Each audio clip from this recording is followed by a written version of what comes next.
I want to ask is like tattoos and piercings a sin? Good question. In Leviticus we read, don't put tattoos on your body.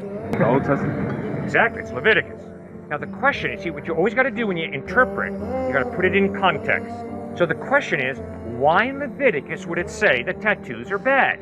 All you got to do is read Elijah on Mount Carmel, competing against the prophets of Baal. God sent fire, and the people of Israel are watching, and they're seeking to determine who's the real true living God, Baal or Yahweh. The prophets of Baal pray, Baal, send fire, Baal, send fire. Nothing happens. What do? They start cutting themselves. The blood begins to flow. Why?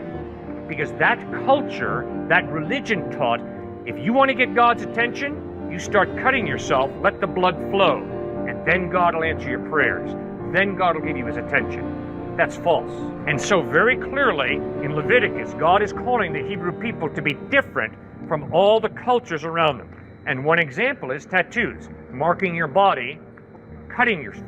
So I would argue that because that was for that culture and time, there is nothing wrong with tattoos, biblically. Similarly, in Leviticus it says, you are not to wear clothing made of different cloth.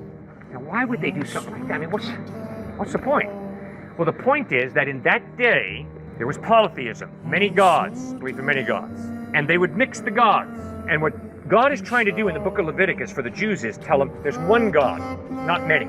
And so you're not going to mix everything together. And so therefore he says you only wear clothing of one cloth. But the second point is this. The priests did wear clothing of different cloth, linen and wool, and that's because they were priests, and they were set aside. Now, I don't know which one's the accurate explanation of why God says don't wear clothing with mixed cloth in it, okay? But you see, the point is, when you got something difficult in the Bible, and there are many difficult things in the Bible, you don't just say contradiction, big problem. Instead, you learn to study the context, the culture. So what's the point of the author?